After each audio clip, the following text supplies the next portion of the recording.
Alrighty guys, welcome back to part 2 of this installation for the hidden auxiliary lights on the Gsxr. And before we get started, don't forget to like, subscribe down below, hit the notification bells, and leave any comments down below during the course of the video if you guys have any questions. Alright, let's get started and back to our installation. Okay, so I did not have to remove this clip, but we already got the DRL disconnected, which is this little plug right here. And then I also have to remove for the main headlight, which is this connector here. Just gotta really press hard on this pin right here, or this little, so you can see this little lip right here. Okay, so you gotta push hard on this to get this guy to come out. Here's the other connector for the DRL. So the harness is pretty much out of the way, and there goes all the headlight right here. So, okay, so there we go. And finally, we got the headlight out. And here's a headlight. We're gonna go ahead and put this off to the side for now. All right, there we go. All right, headlight is finally out. Okay, now that we already got everything off of the bike, now you're wondering how are we going to get those auxiliary lights inside of the vents. Now let me show you what we're going to do to actually get them inside, and I'll show you that pretty much the vents ducts actually are in two halves put together. So let me show you the tool that we're going to be using to actually separate the halves and to be able to get the fog light inside. All right, so now here is the location that we're going to be concentrating. Let me kind of get these wires, because I can't get all the wires out of the way. Let me try to do the best I can. So I'm going to move this a little bit more this way, as the camera doesn't like to focus on anything I'm doing. There we go. Now you're gonna notice that there's gonna be these little tabs. Tab here, here, there, over there, and one over there. What we're gonna be using to separate them is you're gonna get a very small screwdriver. This is like a hobby screwdriver that I got right here. But if you could get a small screwdriver just like this, what we're gonna do is we're going to put, and you wanna make sure that you're careful on not breaking these tabs. All right, so we're gonna get our flat part of the screwdriver and we're gonna stick it inside here. And what we're gonna do is we're just gonna pretty much try to get this tab through, but just try to get a little leeway in there, and then once you do, you could just try to go ahead and pry it apart. There we go.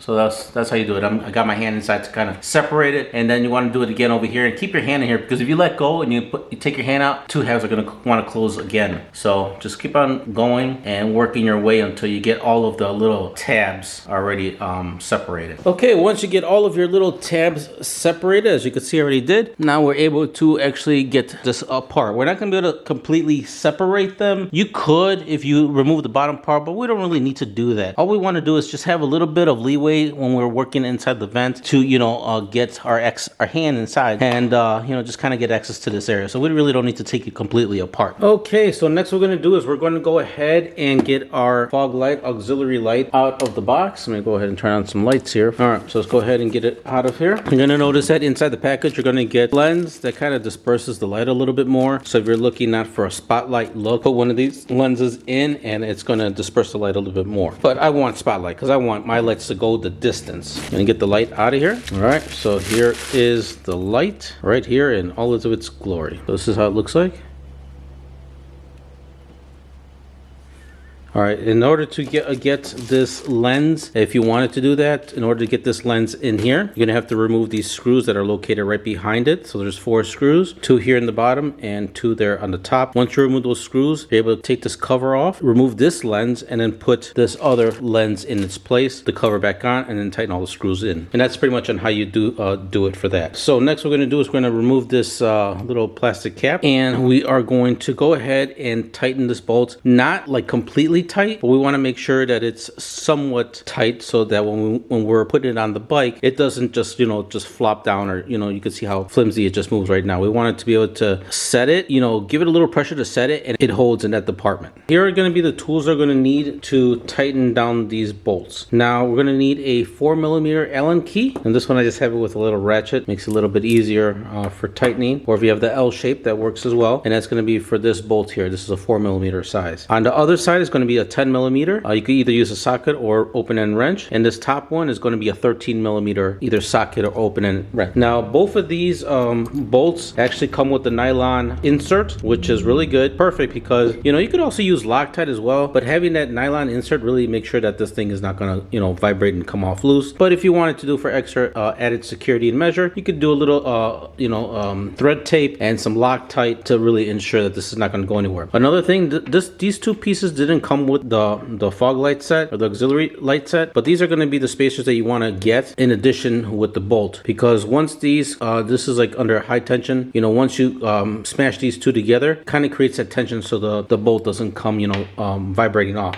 So in order to do that, once we have everything set and done on the bike, and again I'll show you this once we get there, but just a little overview real quick, we're going to go ahead and we would, you know, put this into the vent or whatever, and once we put it in, we're going to slide this over on like this, then we're going to put the one that did come with it, slide that over, and then we're going to put our nut and tighten it all the way down. So once it's compressed, it's going to be nice and tight where it doesn't come off. So that's how that's going to work. All right, so now that I pretty much already had tightened this bolt already, so you want to make sure that it could move, but it gives some resistance when you move it. So as you can see, it does move, but compared to before, it doesn't flop around. So you just want to make sure you have a good enough of resistance. So as we're inside that vent and we're adjusting the light position, once you do your adjustment, you could just, we'll do our adjustment and we'll leave it, and then we'll pull everything out, and then we'll really tighten everything down. So therefore everything will be nice and good. Another thing we're going to need is going to be this plastic hole reamer. This one also is from when I used to do my hobby stuff, and this is the brand that I'm using, but you know, you could use any that's made for, you know,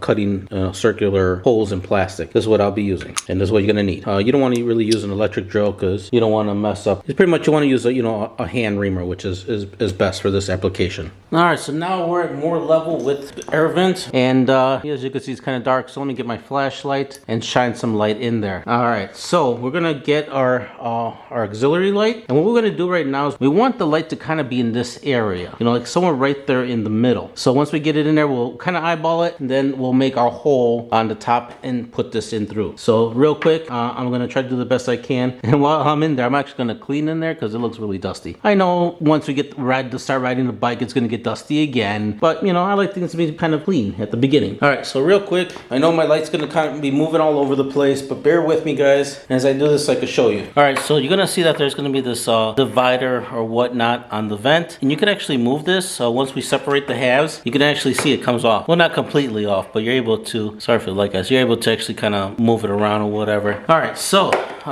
see, bear with me guys on the lighting. So we're gonna go ahead and separate the halves and put our light inside, and like I said, we're gonna kind of eyeball it and try to, you know, hold it, or you know, and put this little piece back in and kind of eyeball it to get that you know, where you, for the light. You see it's kind of a little low, and it's kind of hard to do this with the camera in my way, but you guys kind of get the idea. So let me go ahead and position this right where I would feel that the center is. I'll make my marking, and then I'll do the hole. Once I do the hole, I'll show you everything on how it looks. Alrighty guys, I kind of just stopped myself here because I wanted to show you. Now if you're wondering what this is for our video that's actually already probably out by now, but this is for the charging port, USB charging port. I wanted to stop myself here because I wanted to let you guys know, when you're making the hole with the reamer, you don't want to go too big. You just want to make the hole big enough for the bolt to go through. So if you're not sure, just do a little bit, and then see if you can poke the bolt through. If it doesn't fit, then just go ahead and put that back in and make the hole a little bit bigger. All right, so I already did the hole. Now let's see on how, if the light, I could put the light through on the bolt. Let's see. Yep, it's pretty big enough. All right, I think I probably may have overdid it on that one, but not too much, so it's not too bad. All right, so right now we're not going to put those spacers in. Right now we're just going to go ahead and put the nut on top, just to see on the fitment and position of the light. And at this point, you may want to just tighten down just the bolt just to see how everything is, because right now, even though I don't have it all the way, you can see that the light is kind of tilted. As you can see, the lighting, sorry, the lighting's not that great here.